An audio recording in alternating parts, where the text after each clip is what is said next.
I have used one strategy to win repeatedly across 13 years in business and also outside of business. And it's one of the biggest reasons that we had a $105 million launch for $100 million money models in 72 hours for my latest book. And I'm gonna explain why it's the highest risk-adjusted return move that you can make to win more in business or just win more in life. And so if you're not sure what to do right now within your specific business, no matter what industry or size business you're in or whatever goal you're pursuing, this will help. I talk about more, better, new a lot, but I want to dive into the one that is near and dear to my heart, the one that has made me the man that I am, which is more.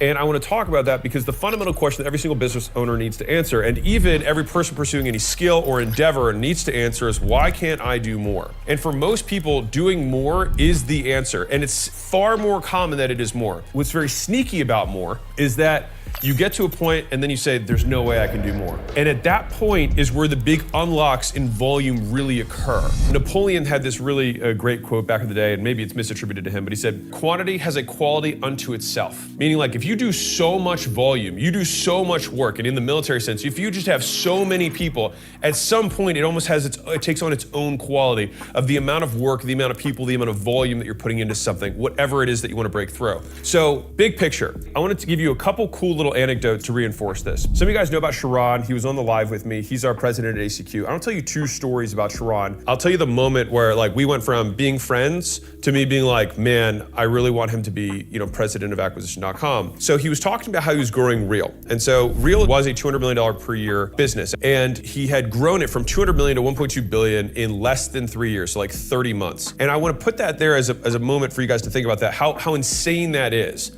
200 million to 1.2 billion, less than 3 years. How does he do it?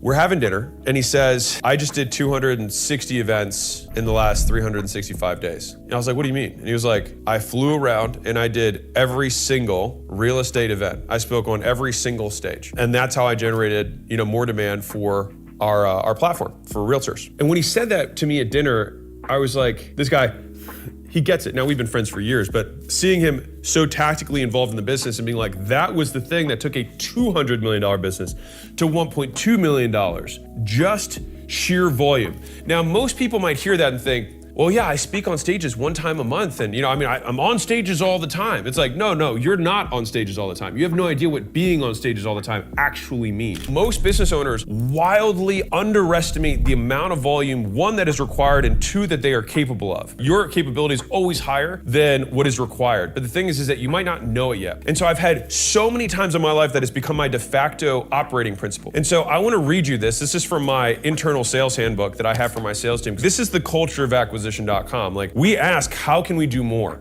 Many people say they want to be in the top 1% or 0.1% or even 0.01%, but saying that has zero bearing on whether it happens. Achievement comes from actions, not aspirations. So let's get real. To be the top 1%, you need to enter a room of 100 people and leave number one. To be the top 0.1%, you need to enter a room of 1,000 people, like a local high school, and leave number one. To be the top 0.01%, you need to enter an arena of 10,000 people and leave number one. Think about it, a stadium. And in a battle to the death in that stadium, you have to come out on top. You beat everyone, not almost everyone, everyone. And so if you have the goal to be in the top 0.01%, do you think that you can live a normal life? Do you think that you can keep the same friends? Do you think that you can keep the same hobbies? Do you think you can stay up late and sleep in on weekends? Do you think that you don't have to sacrifice what average people care about? Do you think that they will support you when you start to pass them? Do you think anyone will think this is healthy, balanced, or logical? No, and they're right, but it doesn't matter. When you want to be the 0.01%, there's no greater waste of time than explaining yourself to people who actively don't support you. It's normal for people to not understand why you do what you do. I say this because you cannot make yourself exceptional and live a normal life. To make yourself exceptional, you must live an exceptional life. And an exceptional life does not always mean better. It just means that it's so different that most people will reject it. And when that happens, you must reject them as well. Oil and water do not mix. That is what it really means to be exceptional. You must become the exception. So I routinely get asked, the secret to success. And it just comes down to this. Number one, get better. Number two, never stop. If you do only those two things, you will win on a long enough time horizon. The problem is people convince themselves they no longer want something once they see the experience of how hard it really is. So I want to set this expectation for you as you head off to practice scripts, mark your calendar, and set your alarms. The work begins when your motivation ends. Just win. That's from our internal handbook that we have at ACQ for our sales guys. And I want to read that to you because I want to frame what I'm talking about today. It seems like a very simple thing, just saying, just do more. But like, it's almost become an art form and something that I have like a deep passion about, which is very odd to say. But more actually has the highest risk-adjusted return move that you can possibly make within the business. The reason more has the highest risk-adjusted return for a business or for you is that it's so hard to get something to work, right? Many of you guys have tried anything. You have a new marketing channel, a new sales script, a new offer. You try a bunch of things and then finally something works. The likelihood that you changing that thing and that next thing working is actually statistically very low. Think about how many different things you had to try before something actually worked. And so the idea is, okay, I have these limited resources. I can allocate them to take a risk and roll the dice, or I have this thing that I know works and I need to jam more into that machine, which is why it's the highest risk-adjusted return move. Now, one of the other misconceptions that I think is that there's a huge preponderance of people who talk about optimization, getting as much as you can for as little as you can. And I don't think there's anything wrong with that. The difference is that there are optimizers and there are maximizers. Maximizers try to ask the question, how do I get as much as I possibly can? Optimizers ask, how do I get as much as I can out of as little as I can? When you're looking at returns, maximizers win. So what's the difference between first place, gold in the Olympics, and second in the Olympics, silver, right? 1/10 of a second in a race. But what is the realistic difference, the real world or pragmatic difference between being the best in the world and second best? Everything. And so when you're talking to an Olympian, you're talking to somebody who wants to be the top 1%, 0.01%, 0.0001%. Diminishing returns are still returns. You need to do more because you're trying to win, not be cute about saying that you had great return. And I say this as somebody who was a converted optimizer. So in the earlier part of my life, I really prided myself on doing school with as little work as possible. I was like, you nerds, I was like, you guys needed to study. I can walk in and hit a 91 with no study. And I'll tell you the story that really, really changed my life. So there's a guy named Kemp Knott. He was like, and hopefully Kemp, maybe you'll see this. I gave Kemp a hard time. I did when I was in high school. And he was a kid who didn't catch on to stuff as fast. And Kemp's a successful guy now, he's done great. But this thing happened. So all of high school, I kind of gave this guy a hard time. And when we went to go apply to colleges, I wanted to go to Duke. So Duke's a top 5 school in the US, and I didn't get into Duke. I ended up going to Vanderbilt, which is also obviously a great school, but I wanted to go to Duke. And guess who got into Duke? Kemp Knott. And so what was really interesting is that this whole time, like Kemp would go to study hall, he'd be like, teacher, you forgot to assign his homework. Like he was that guy, right? And I honestly just really disliked him, but mostly because it probably just reminded me of my own inadequacies of like, I was just unwilling to do the amount of work that he was. And I shamed him for doing the amount of work that he did. I was like, you have to work so hard just to try and come close to me, right? But in the end, he got into the better college. And so it was this really humbling lesson for me that none of the colleges cared that I worked less than him. They just cared about who had the best applications and who had the best grades. And it was this really very eye-opening experience. And so when I went to college, I had a different frame that I was like, well, I'm not gonna lose. I wanna go here and I wanna maximize. I wanna study all the hours of the day that I'm not in class, at the gym, or at the cafeteria. I'm in the library. And you can ask anyone that I ever went to school with if you ever meet them. That's where I was. I was in the library 12 hours a day because I was like, well, if I just study more than everyone, I'll get good grades. And that worked out pretty good. That's just kind of a little bit of framing around why I have such a strong affinity for more. Now, I'll give you a second kind of a little bit more heady reason. So I talked about how more is the highest risk-adjusted return. I talked about how diminishing returns are still returns. They're still output, right? The next piece though is that change has a fixed cost and a variable reward. All right, so let me explain what that means. So I want you to imagine that this line right here, ooh, nice and wet, how I like it. My markers, calm down guys. Okay, so I've got this line. This represents your revenue or whatever your current level of activity or output is. Okay, now, what happens is most entrepreneurs, they say, you know what, I'm gonna change something. They think they're gonna change something and things are gonna get better, right? You tweak something, you mess around, you change your page, change your script, change your onboarding process, whatever, right? So then what happens? Well, if there's people involved, typically output will go down. You have to retrain the team, they have to practice, this variable affected 2 other variables you didn't know about. And this is completely based on my observation. You typically get about a 20% decrement or decrease in performance. What ends up happening after that is it might not work and then you stay here, or it might be worse and it goes here, or it might get better and it comes back up eventually, right? And then maybe you have a 5% higher output here. This is now your new baseline. Now, here's the thing. If you have a 20% guaranteed decrease and you have the potential for a 5% increase, do you take that bet? No. But I see entrepreneurs every day, myself included, for many years, taking that bet over and over again because I was like, I just have to get it better. I just have to get it better.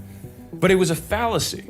It's not true. Sometimes, your business will never be perfect, and you have to accept that fact. It will not be perfect. And the thing is you don't even know if it's gonna get better. You just aren't sure if it's quote good enough, and so you just wanna change it. You wanna mess with it, right? But the magic is the compounding returns you get when you do the same thing over and over again. You get this depth of understanding, this depth of skill that happens with repetition, right? If necessity is the mother of invention, repetition is the father of skill. But let's look at what entrepreneurs will normally do. Maybe they'll start seeing some increase here, but what do they do next? They say, you know what, I've got this other idea I have. And so then they get another 20% decrease. And so they're constantly living significantly below their output means, or your revenue, or whatever your thing is, below what your potential is, because you're constantly changing stuff. And I wanna be real with you for a second. If you're a small business owner, you've got maybe 10, maybe 20 employees, or if you're anything less than that, then hear me right now. The amount of resources that you have to implement change are so limited. I pick one big thing a year that I do, one. And what happens is when you realize how limited your resources are in order to deploy successfully a new change or a new experiment, what happens is it forces prioritization. It forces you to focus on what things, if I only had one thing that I could do this year, what one thing would I be like, this is the bet I'm gonna take? Well, it certainly wouldn't be a 5% thing, right? Well, maybe if we write handwritten cards, we'll get a 5% increase in referrals, maybe, right? But given those resources, what else could you do? And so when you look at the whole thing, the whole spectrum, and this is how I want to frame strategy for you around this. Most people think about business strategy. I got this from Sharon. I love this. I'm using it all the time. It's so good. Most people think about business strategy like they think about making dinner. So they go to their kitchen, they open up the fridge, they look what's inside, say, what am I going to whip up? Right? That's how they think about business strategy. But the question that we should be asking isn't, what am I going to whip up from what's inside the fridge? We should ask the question, what the do I want to eat? And then go get the ingredients and go make it happen. When you're saying, I'm only going to take 1 bet or 2 bets this year that are going to be material, then it forces you to be like, it's got to be worth it.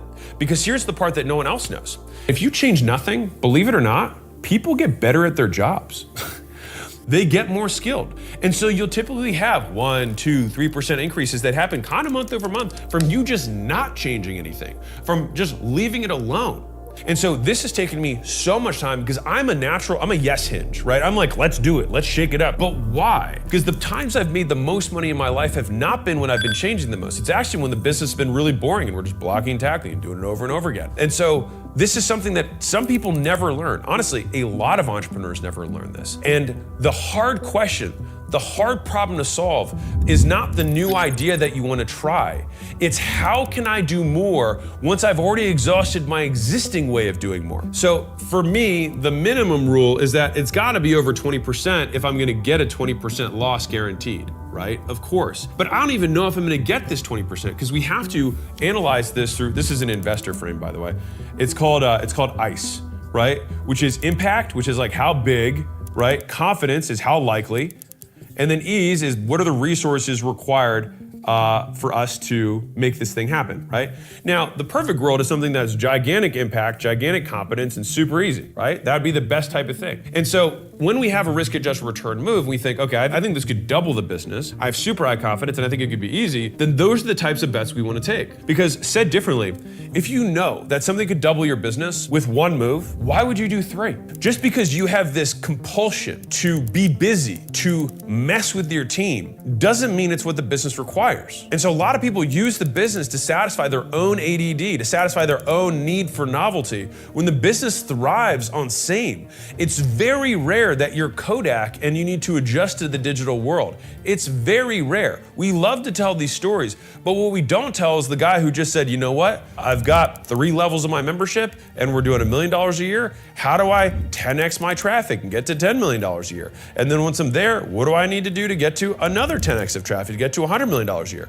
We don't ask those questions because one of the fallacies or the pains of small business owners is that we, and myself included, right? We consistently think small. We don't think big enough. And so let me give you an example on this, right? So let's say, and this is where people get obsessed around optimization. They get obsessed around relative returns rather than absolute returns. So let's say that you've got a marketing campaign where you put $100 in and you get, call it, let's say you get $1,000 out, okay? So this is 10 to 1. Amazing, right? Cool. But as soon as you scale to $200, let's say that you now are getting 6 to 1. So you get $1,200, which is pretty bad. You know, you'd spend twice as much money and you only made $200 more, right? Most people would say, oh, I should stop doing this. The maximizer says, we made more money. Net, we made 900 here, 1,000 minus 100. Here, we made 1,000. This is still more. And this is what people miss out on. And so what happens is when you're a small business owner, you get obsessed with these relative returns. And there's a point where you do want really high relative returns. You want big high LTV to CAC, and we can get into some of that stuff. But I want to just pin this from a larger thinking perspective, because I will see people stay in these optimization loops for years. You know, my opt-in page converts at 30%, right? This is my opt-in. And they'll just keep testing it, trying to get it to 35 or 40 or 45%. But the thing is like, you will never 10x your business by getting this 30% will never go. It will never go to 300%. It's never gonna happen. But you can 10x your inputs. You can do more. You can do more and you can send more in, and then that will for sure increase your output, even if your relative return goes down. If I had the choice between spending $10,000 and making 100 back, 10 to 1, or spending $1 million and getting $2 million back, 2 to 1, I would take $1 million in to get 2 back every day of the week and twice on Sunday. Why? Because it's more. It's still more. It's absolute returns, absolute output. When you're thinking about yours, and I'll bring this to business now, right?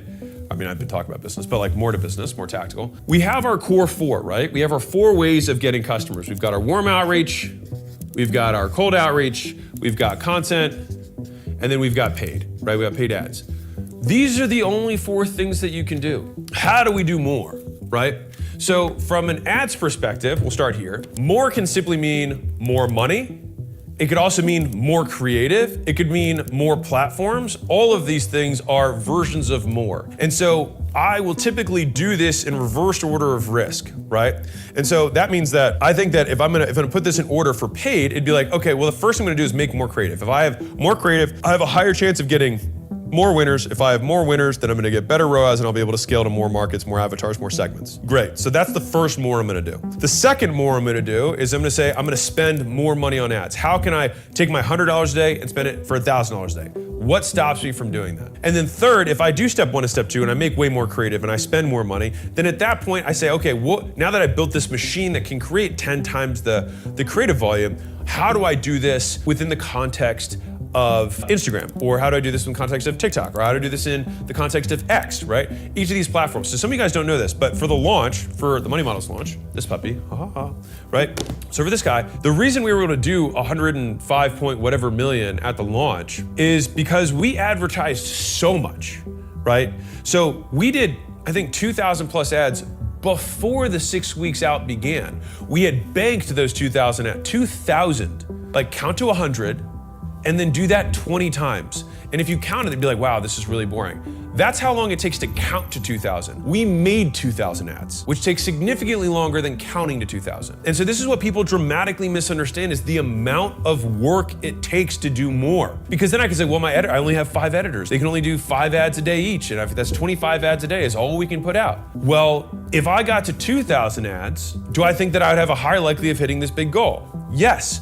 what would it take? So it turned out, when we did the math, it took 15 editors. And so that means that we had to contract 10 more to do the editing. What does that cost? A lot less than 105 million. So we did it. So we figure out what would it take to get this big goal in terms of volume, and then what are the resources required to do that, and then is it worth it? And most times the answer is a resounding yes, not a small yes, a big ass yes. And so then we say, then what's stopping us? And the answer is almost always nothing. Just do more. Now, that's how I would attack paid from a more perspective, right? From a content perspective, it's the same thing in terms of scaling editors. Now, one of the interesting things about doing more is that doing more is so painful. It's so much work. It's a lot of work to do more. But that pain forces another forcing function, which is you will try and minimize how much work you're doing. Or at least you will try and get more. If you have a fixed work, like I'm gonna do 100 calls no matter what, I'm gonna do 100 minutes of content no matter what do you think happens? You think, man, it'd be really nice if I got higher pickup rates. So then you start looking at your time and saying, you know, people pick up more in the afternoons for my market, or they pick up really hot between 5 and 7 a.m. in this particular market, whatever, assuming you follow the law, whatever. You start getting better. You start looking at the data. You start saying, like, if I'm gonna do all this work, I might as well make it worth it, right? But you have to put yourself in that pain of the lack of leverage, the pain of it being inefficient, but you have to keep it there, because what happens otherwise is, like, the weak-minded, the weak of will do 100 for one day or 2 days in a row, and they'll say, I didn't get the result I wanted. It's just like, duh, of course you didn't. You didn't do nearly enough. And so this is why I think people stay small. They get obsessed with the margin. They get obsessed with the relative returns. They get obsessed with the optimization. But sometimes you just have to do a violent, unreasonable amount of work for an extended period of time, because part of volume is the consistency associated with it. We couldn't make 2,000 ads in a day. We had to make 25 or 50 ads, and we had to do it every single day for hundreds of days in a row to get to the point where we could make 2,000, right? And that was before we started. We ended up, what, with 3,000? 2,800. We made 2,800 ads. But we're like, man, I can't scale my ad spend a certain way. You don't have enough. We spent 500,000 a day, per day, at the end of the launch, the last few days. And you can only get to that level of scale with an equal amount of scale in terms of the inputs. This is probably my favorite volume story that I have, because it was so real for me. I paid somebody who was, way bigger than me at the time in terms of like content and all that stuff early on in my career. And I was like, hey, what should I do? And he was like, dude, he's like, he said, pull up your LinkedIn.